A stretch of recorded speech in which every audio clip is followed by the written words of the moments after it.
বন্ধু যাচ্ছে, যেতে যেতে রাস্তায় পেশাব লেগেছে, পেশাব ফিরে পানি নালে চেন টেনে দিয়ে বন্ধু জানাজায় মুতে জানাজায় দাঁড়িয়ে গেছে। ফেরেশতারা অবাক হবে না? হবে না? এমন বন্ধুর সঙ্গে বন্ধু করলি, পেশাব ফিরে পানি নেয়নি, তোর জানাজায় দাঁড়িয়ে গেল। বন্ধু তো বন্ধুর সঙ্গে করো, কেমন যে বন্ধু নামাজ পড়ে তার সঙ্গে বন্ধুত্ব করো। আমরা কি মনে করি, আচ্ছা কুকুরের এটিএম নেই, ইঁদুরের নেই। ইঁদুর যেগুলো আছে দেখবেন বড় বড় মুদিখানার দোকানে দেখবেন যত দামি দামি খাদ্য থাকে না, ওরা খেয়ে আর সানসেটের উপরে শুধু এরকম নাচে, বলে দেখেলে দেখেলে। তোরা তো খাবার জন্য কি না করছিস, নামাজ ছেড়ে দে, ভাত ছেড়ে দে, জাকাত ফরজ হয়ে গেছে সেসব না দিয়ে তোরা কি করছিস, খাবার জন্য গোবর খাচ্ছিস। আর আমরা লোকের মাল খেয়ে কিরম বুলেট হচ্ছে দেখ। আমরা চিন্তা করিনি কিসের জন্য? আমাদের তো এটিএম নেই, ব্যাংক ব্যালেন্স কিচ্ছু নেই, তবু আমাদের শরীর কি, আর তোরা খাবার জন্য এত কিছু করছিস। এটা তো ভাবার বিষয়। মুসলমান আজকে পিছনে কেন? শুধু সারা জীবন বাড়ি আমার, গাড়ি আমার, ব্যবসা আমার, কিচ্ছু আমার নয়। আল্লাহ বলছে, বান্দা তুই যে বলছি এ জায়গা আমার, এক জায়গায় জলসা করছি, বলে মাওলানা সাহেব এই মসজিদটা তৈরি হয়েছে, এই 10 কাঠা জায়গাটা আমার। আমি বলছি তুমি কার? ও কার? ও এটা বলে কি করে এটা আমার? লিল্লাহি মা ফিস সামাওয়াতি ওয়াল আরদ। আল্লাহ বলছে জমিন আসমান আমার, আর এ খেপা বলছে আমার। হায়াতে যতদিন ততদিন তোর, মরণের পরে কার? তাহলে এ খেপা কি বলছে? আমার আমার মসজিদের জায়গা দেওয়ার ঘ্যাম, আমি মসজিদ করার জায়গা। কিন্তু না, বিশ্বনবী সেটাই বলছে। কি হচ্ছে, কার জন্য করছো? এক ওয়াক্ত নামাজ ছেড়ে দিচ্ছ কার জন্য? বিবির জন্য, ছেলে মেয়ের জন্য? শুনে রাখো, ছেলে মেয়ে তোমার কেউ যাবে না, কবরে যাবে কেউ? কেউ যাবে না। একজন নামাজ পড়ে না, বারংবার নামাজ পড়ে না। এক বন্ধু বলছে নামাজ পড়, তুই যে বিবি বাল বাচ্চার মায় রাত দিন কাজ কাম করিস, তোর কি লাভ হবে? বলে আমার বিবি যা ভালোবাসে তার থেকে কেউ আর ভালোবাসে না। বলছে আমার বিবি, আমি বাজার থেকে রাত 10টার সময় গেলি ভাত খুলে বসে থাকি। তো বলছে তাই? বলছে শোন, তার থেকে আমার আল্লাহ তোকে বেশি ভালোবাসে। বলছে বিশ্বাস হয় না? তাহলে দেখ তুই আজকে একটা পরীক্ষা কর। বলছে বন্ধু বল তাহলে কি পরীক্ষা করব, বল দেখি। তা বলছে শোন, তুই ওই যে বাড়ির ধারে যে সানের পুকুর থাকে, তো ওই পুকুরে গোসল করতে যাবি, আর 2-3 জন যেন থাকে, আর ওই জায়গায় আছাড় খেয়ে পড়ে যাবি, আর গাল থেকে একটু গেজা বার করবি। আর আমি গিয়ে যদি কেউ যদি বলে, তুই বলবি সাপে কামড়েছে। তো ওই সময়ে আমি ওখানে চুপচাপ দাঁড়িয়ে থাকবো, দেখবো তোর বিবি ছেলে মেয়ে কেমন ভালোবাসে। পরীক্ষা হচ্ছে আল্লাহ কতটা ভালোবাসা, তোর বিবি ছেলে মেয়ে কতটা ভালোবাসে, এটা পরীক্ষা। আজকে যাদের জন্য বাড়ি গাড়ি করার জন্য নামাজ ছেড়েছি, হজ ছেড়ে দিচ্ছি, জাকাত ছেড়ে দিচ্ছি, আল্লাহর নবীর সুন্নাত ছেড়ে দিচ্ছি, দিচ্ছি না দেই না? তো বলছে ঠিক আছে, ছানের পুকুরে 4-5 জন গোসল করছে, হঠাৎ পড়ে গেছে, গিয়ে গাল থেকে যাবো। এবার গেজা যদি বার হয় আমরা কি মনে করবো, হয়তো সাপে টাপে কামড়েছে। তাড়াতাড়ি করছে, বিবির ডাক, বাচ্চার ডাক, ছেলে মেয়ের ডাক, রে কি হচ্ছে, গাল থেকে গেজা বাচ্চা মনে হচ্ছে সাপে কামড়েছে। তাড়াতাড়ি করে ঘরে নিয়ে গিয়েছে। ওই সময় এই ব্যক্তি তো যুক্তি করে আছে। কি যুক্তি? যে বিবি তোর ভালোবাসে না আল্লাহ তোর ভালোবাসা, প্রমাণটা করাবো। দেখ, তা গিয়েছে, গিয়ে বলছে কি ব্যাপার, কেন কি হয়েছে? বলছে এই পুকুরে গিয়েছিল, হয়তো সাপে কামড়েছে, গাল দিয়ে গেজা বার হচ্ছে। তা বলছে সাপে কামড়েছে? বলছে হ্যাঁ। বলছে কি করতে? বলে হসপিটাল নিয়ে যেতে হবে। বলছে হসপিটালে নয়, আমি ঝাড়াতে পারি, তবে শর্ত হচ্ছে ও বেঁচে যাবে, ওর জায়গায় একজনকে মরতে হবে। কে রাজি হয়? ওর বিবি আছে, ডাক, ছেলে আছে, ডাক, মেয়ে আছে, ডাক। বলছে ডাকা হলো। ও তখন বলছে তোমার বিবিকে ডেকে বলছে তোমার স্বামী বেঁচে যাবে, কিন্তু তোমাকে মরতে হবে। ওই সময় বিবি উত্তর দিচ্ছে আমার স্বামী যায় না, আমার কোনো দুঃখ নেই, আমার স্বামী গেলি আবার একটা পাবো। ও গেলি কি হবে? আরেকটা পাবে না? পাবে না? ও শুয়ে শুয়ে শুনছে। কে? কেন ও তো বলে দিয়েছে লাই। তারপরে ডাকা হলো ছেলের, তোমার আব্বা বেঁচে যাবে, কিন্তু তোমার আব্বার পরিবর্তে তোমাকে মরতে হবে। ছেলে বলে আমার বাপ চলে যায় না, আমার কোনো দুঃখ নেই, তবে আমি মরতে রাজি না। বাপ বলছে কাদের জন্য খাটছি, কাদের জন্য আয় করছি, আমি সব শুনছি। লাস্টে মেয়ে ডেকেছে, বলছে এই মেয়ে, তুমি এই লোকের মেয়ে হও? বলছে হ্যাঁ। বলে তোমার আব্বা বেঁচে যাবে, তবে শর্ত হচ্ছে কি, তোমার মরতে হবে। ওই সময় মেয়ে বলছে না না না, আব্বা যদি মরে যায় এক্ষুনি আমি জমির ভাগ পাবো, আব্বা মরে যাওয়াই ভালো। ওর বাপ ক্লিং করে লাভ মেরে উঠে বসে বলছে বলে, বললো কি রে, কাদের জন্য আমি করছি? আল্লাহ একবারও তোমাকে কবরে জিজ্ঞাসা করবে না, হে বান্দা তোর 4টে ছেলে জন্ম দিয়েছি, ককাটা জমি রেখেছিস বল, ধরবে কি? কথা বলে না, ধরবে? আল্লাহ কি জিজ্ঞেস করবে? যে তুই নামাজ পড়িসনি কেন বল। তবে একটা কথা শুনি, একটা কথা আপনাদেরকে শুনিয়ে দেই, 3জন ব্যক্তি কিন্তু আপনি যদি জান্নাতে যান, আল্লাহ যদি ফয়সালা করে দেয়, তারপরেও 3জন বাধা দেবে।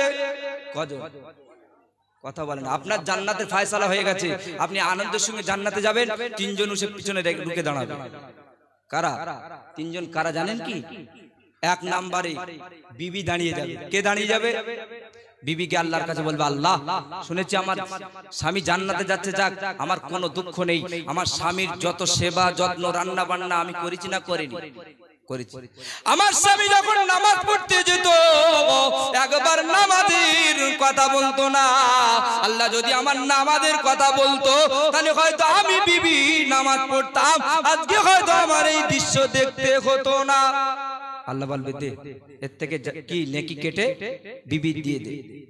আবার যাচ্ছে, আবার একজন দাঁড়িয়ে গেছে, ছেলে কি বলছে, আল্লাহ শুনেছি আমার আব্বা জান্নাতে যাচ্ছে, যাক আমার কোনো দুঃখ নেই, তবে আমার আব্বা যতদিন নামাজ পড়েছে, শীতের সময় আব্বা নামাজ পড়তে যাচ্ছে, এমন সময় বাচ্চা ছেলে আমি ছিলাম, শুয়েছিলাম শীতের সময় লেপের মধ্যে, আমার গা থেকে লেপটা সরে গেছে বলে আব্বা বলছে, বেটা ঠান্ডা লাগবে। আর কি ওই সময় শীতের সময় লেপটা গায়ে দিয়ে গিয়েছে, কিন্তু একবারও নামাজের কথা বলিনি। কিসের কথা? ঠান্ডা লাগবে বলে লেপটা কম্বলটা ভালো করে চাপা দিয়ে যাচ্ছে, আমার নামাজের কথা বলিনি। আল্লাহ আব্বা যদি ওই দিন আমার বলতো নামাজ পড়ার কথা, আজকে আমার এই দশাটা হতো না। আল্লাহ বলবে, দে নেকি কেটে দে। লাস্টে মেয়ে এসে দাঁড়িয়ে যাবে। কে? মেয়ে এসে কি বলবে? মেয়ের যুক্তি আবার আলাদা। কি যুক্তি? শোনা, মেয়ে এসে দাঁড়িয়ে যাবে, আল্লাহ আমার আব্বা জান্নাতে যাচ্ছে, যাক আমার কোনো দুঃখ নেই, তবে একটা কারণ। কি কারণ?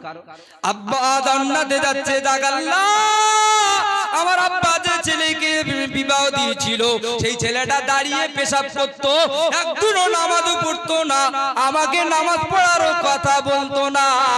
আজকে যদি আমার আব্বা কোন একটা আলেম, কোন একটা ধর্মীয় ছেলের সঙ্গে যদি বিবাহ দিত, তাহলে আমার সে স্বামীটা নামাজ পড়তো, আমাকেও নামাজের কথা বলতো, আল্লাহ এই দিনটা দেখতে হতো না। আল্লাহ বলবে, দে ওর নেকি কেটে দে, লাস্টে জান্নাতে আর যেতে পারবে। আচ্ছা অপরাধ কি? আল্লাহ রসুল বলেছে একবার করে বলো, কবার করে? বেটাকে ডেকে বলো, বেটা নামাজ পড়, পড়বে না কসম খোদার তোমার কৈফিয়ত দিতে হবে না। মেয়েকে ডেকে বলো, মেয়ে আজ থেকে নামাজ পড়, পড়বে না কসম খোদার আল্লাহর কাছে জবাবদিহি করতে হবে না।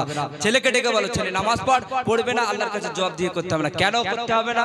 আল্লাহ যখন ডেকে বলবে, এই বান্দা তোর বেটাকে বলেছিলি, তুমি তখন বলবি, হ্যাঁ আল্লাহ বলেছিলাম, ও কথা বলেন বলেছিলাম, ও মানিনি। আল্লাহ বলবে, যা তারপরে ব্যবস্থা আমি করছি। তাহলে আপনার দায়িত্ব কি? বলা। কিন্তু আমরা বলি না। আপনারা শুনেছেন এই যে খলাপতার নিকটে আল্লাহর একজন ওলি শুয়ে আছে, কে? হযরতে বজলুর রহমান দারগাফরি রাহমাতুল্লাহ আলাইহি। নাম শুনেছেন না শুনেননি? 7 বছর বয়স। কত বছর? 7 বছর বয়স মানে কি? আচ্ছা নামাজ ফরজ হয় ক বছর থেকে? 12 বছর থেকে। আর আল্লাহ রাসূলের হাদিস, মুরু আওলাদাকুম বিসসালাতি 7 সিনিনা ওয়াদরিহুম 10 সিনিনা। আল্লাহ রাসূল বলেছেন 7 বছর থেকে ট্রেনিং দাও, 10 বছরে যদি নামাজ না পড়ে প্রহর করো, মারো। কি বলেছে? মারো। এটা কার কথা?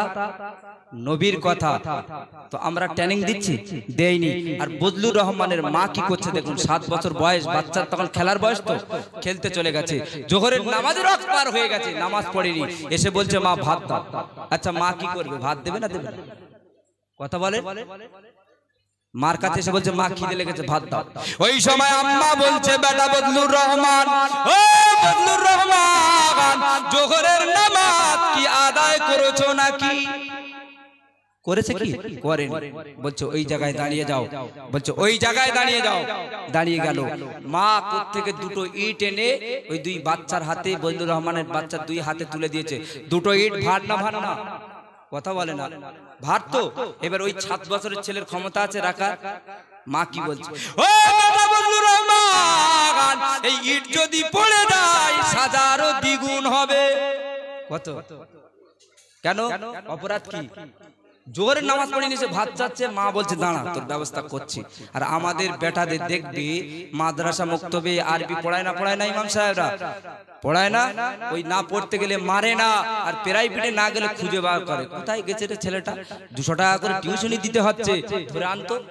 মারে না তো বজলুর রহমানের মা বলছে ইট যদি পড়ে যায় সাজা দ্বিগুণ বেশি হবে, বাচ্চা ছেলে ইট রাখতে পারে, পড়ে গিয়ে। ওই সময় মা এসে বলছে বজলুর রহমান, ও বজলুর রহমান জলদি করে যাও, জলদি করে গিয়ে গোসল করো, গোসল করে আগে জোহরের নামাজটা আদায় করো। বজলুর রহমান দারগাপুরি রহমাতুল্লাহ আলাইহি বলছেন ওই দিন থেকে আমি যতদিন বেঁচে ছিলাম ততদিন কত নামাজ কাজা করি নাই। এটা ছিল মায়ের